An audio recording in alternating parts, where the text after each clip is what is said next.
Selamat siang Bu Astri. Selamat siang Pak Agus. Gimana nih? Ada apa? Kok mau ketemu saya? Iya, jarang-jarang Bu Astri kalau saya ketemu dengan Bu Astri pasti mempunyai masalah Bu. Kalau nggak Hmm. masalah pelajaran ya masalah eh, hubungan dengan teman-teman. Seperti itu Bu. Oh begitu. Berarti kalau nggak ada masalah nggak mau ketemu saya nih Pak? Ya paling ya jajan-jajan biasa Bu. Begitu ya Pak. Baik, ini ada yang bisa saya bantu Pak? Iya Bu, jadi itu saya merasa ada sedikit jengkel di dalam diri saya, dalam hati saya, bahwa saya barusan ditegur sama kepala sekolah. Barusan ditegur ya Pak ya. Iya, Uh, ada masalah apa ya Pak? Bisa cerita Pak? iya. Jadi kalau boleh saya bercerita, kemarin kan ada supervisi dari pengawas. Kemudian Hmm. pengawas itu supervisi saya dan melihat model pembelajaran saya yang tanpa menggunakan buku teks, Bu. Begitu. Lalu?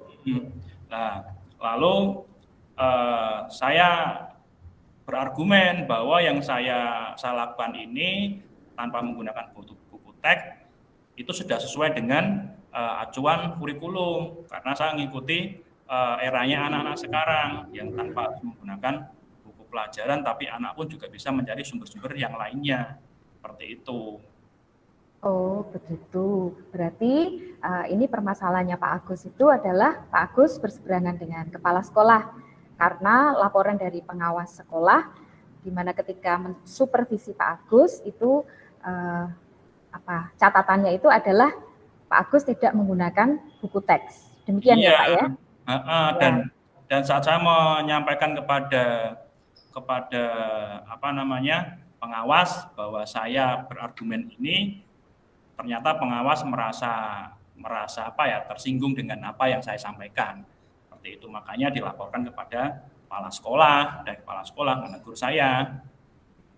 Begitu. Lalu sekarang ini yang Pak Agus inginkan apa Pak? Ya pastinya saya ingin apa namanya sebuah pembuktian bahwa yang saya sampaikan kepada siswa, kepada murid-murid saya itu eh, bisa diterima oleh sekolah atau kepala sekolah seperti itu. Begitu ya Pak. Sebelumnya saya ingin tahu alasan Pak Agus tadi selain uh, siswa itu istilahnya Pak Agus itu ingin memenuhi kebutuhan siswa, menyesuaikan dengan kebutuhan siswa, sehingga tidak memakai sumber belajar buku teks. Apalagi Pak alasan Pak Agus?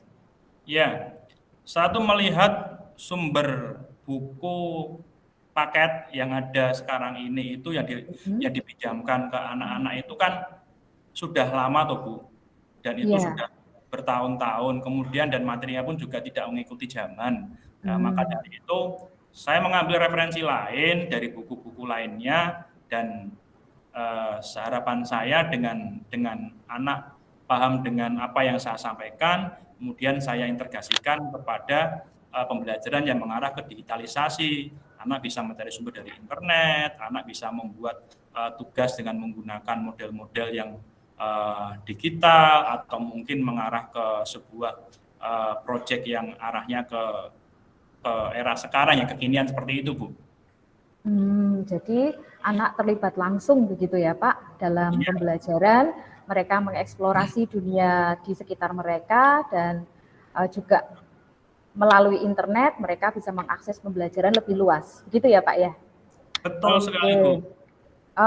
Nah sekarang pertanyaan saya Pak, uh, mengapa dengan pembelajaran yang Pak Agus terapkan itu kepala sekolah kok tidak setuju? Kira-kira kenapa Pak? Bapak tahu nggak alasannya? Ya, saya melihat atau menganalisis kepala sekolah itu mungkin masih era-era lama, Bu. Karena juga bentar lagi kepala sekolah juga mau pensiun, mungkin yang dipikirkan hanya administrasi saja. Hmm. buku dan sebagainya, yang arahnya tetap menggunakan panduan. Nah, padahal saya karena terhitung guru milenial yang masih muda, jadi kan tetap menggunakan sesuai dengan apa yang dibutuhkan oleh anak. Karena sekarang juga arahnya ke pembelajaran berdiferensiasi, jadi kan anak harus kita membuat pembelajaran yang sesuai dengan kebutuhan murid, seperti itu, Bu. Ya, luar biasa sekali ya Pak Agus, pandangannya sudah sampai ke sana. Memang kita saat ini sebagai pendidik memang harus begitu ya Pak, harus mengikuti perkembangan zaman dan tidak terbelenggu dengan model-model lama yang ya mau nggak mau harus kita hadapi dan bagaimana kita mengatasi hal tersebut. Oke, kalau begitu kira-kira Pak Agus itu punya planning apa atau punya solusi apa untuk meyakinkan kepala sekolah supaya bisa menerima apa yang menjadi pemikiran Pak Agus tadi? Oh iya, mungkin gini Bu, saya akan menghadap ke kepala sekolah, saya ingin menyampaikan kepada Bapak Kepala Sekolah bahwa saya minta dijadwal ulang untuk supervisi. Siapa tahu dengan Bapak Kepala Sekolah melihat langsung saya mengajar di dalam kelas saat berhadapan dengan murid, kepala sekolah bisa menerima apa yang anggapan Bapak Kepala Sekolah dari laporan pengawas itu tidak sesuai. Jadi intinya saya ingin membuktikan bahwa apa yang dipikirkan oleh kepala sekolah itu beda gitu loh. Baik, kalau misalnya ya Pak, semisal Pak Kepala Sekolah itu diminta langsung untuk mensupervisi Bapak, kira-kira kalau beliaunya tidak mau, apa yang harus Bapak lakukan? Iya, Ibu kan wakakurikulum. Begitu. Ya toh, nah berarti selaku kurikulum akan bisa sebagai wakil untuk mensupervisi saya. Kemudian kalau Ibu selaku kurikulum bisa mengamati saya dan bisa menilai, mengapresiasi saya, nanti bisa Ibu laporkan kepada pihak pimpinan. Tidaknya ada dua pendapat dari kurikulum dan dari pengawas. Mana yang sekiranya itu bisa menguatkan kepala sekolah sehubungan dengan gaya belajar saya. Begitu ya Pak. Oke, tentu dengan senang hati saya akan membantu Pak Agus untuk mensupervisi ulang. Nah, sebelum ini Pak, sebelum misalnya saya membantu Pak Agus untuk meyakinkan kepala sekolah, tentunya kan Pak Agus harus melakukan meyakinkan kepala sekolah dulu tentang pembelajaran Pak Agus itu. Nah, sebelum Pak Kepala Sekolah itu mau diajak supervisi, nah Pak Agus itu harus bagaimana? Kok saya masih bingung Bu ya? Jadi kan begini, Pak Agus tadi kan bermasalah dengan kepala sekolah ya Pak ya.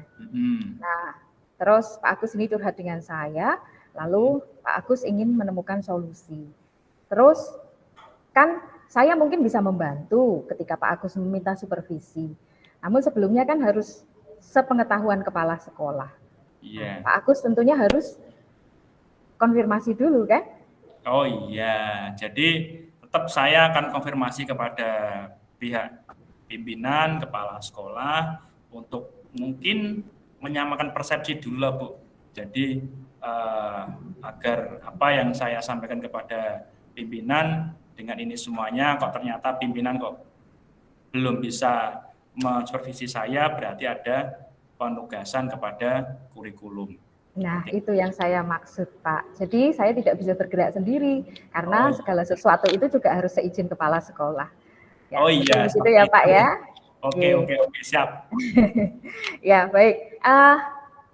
Dengan rencana Pak Agus tadi ya, yang saya anggap sudah luar biasa, ini mau dilaksanakan kapan ini, Pak?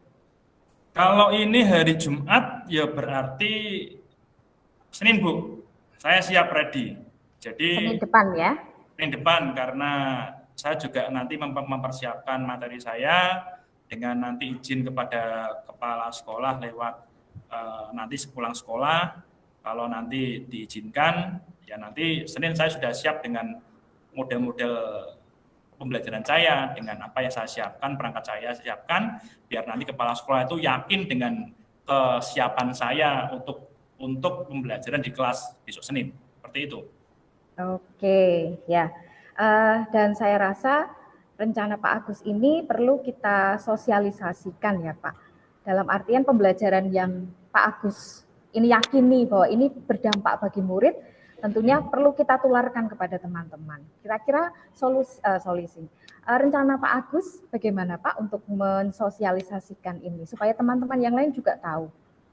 Ya, pastinya saya juga menunggu dulu kalau di supervisi besok itu kepala sekolah ataupun Bu Astri menerima model pembelajaran saya, otomatis nanti kan akan membuat sebuah hal baru, ide-ide gagasan baru yang akan kita tularkan, kita sampaikan kepada teman-teman yang ada di sekolah. Siapa tahu guru-guru yang terbilang masih produktif, yang muda-muda bisa kita ajak. Adapun nanti yang nyuwun sewu, guru-guru yang sudah senior bisalah mengikuti dan kita bisa membantunya tanpa harus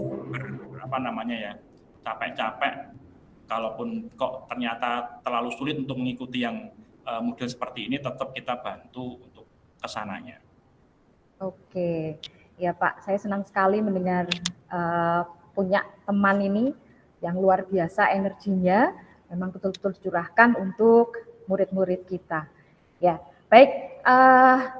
Setelah ini, Pak Agus, kira-kira untuk mempertahankan pembelajarannya seperti ini, apa yang akan Pak Agus lakukan? Ya. Supaya bisa berlanjut terus-menerus. Ya, pastinya tetap belajar, Bu. Menggali ilmu, belajar secara mandiri, kemudian juga kita bekerja sama dengan teman-teman, seperti Bu Astri selaku kurikulum, kemudian juga senantiasa mengasah diri, dan efeknya adalah imbasnya kepada murid-murid. Jika dinilai anak-anak bisa menerima dan hasilnya nanti pun juga terbilang baik, ya berarti itu menjadi sebuah konsistensi saya untuk senantiasa melakukan hal yang seperti ini. Iya, oke Pak Agus, luar biasa. Saya salut dengan jenengan. Semoga apa yang panjenengan tadi sampaikan bisa dilaksanakan secara konsisten dan terus-menerus dan menjadi pembelajaran untuk kita semua juga ya selaku pendidik dalam melayani peserta didik kita.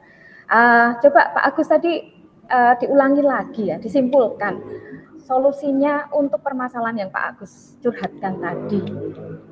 Ya, awalnya tadi saya masih merasa jengkel, kemudian sudah mulai sedikit terurai masalah saya, dan dengan bantuan Bu Astri, sedikit demi sedikit saya bisa menemukan jalan keluar dari yang berkomunikasi dengan kepala sekolah, kemudian meminta supervisi ulang, kemudian kalaupun kepala sekolah tidak ada waktu bisa menugaskan Bu Astri sebagai kurikulum, dan akhirnya mengarah ke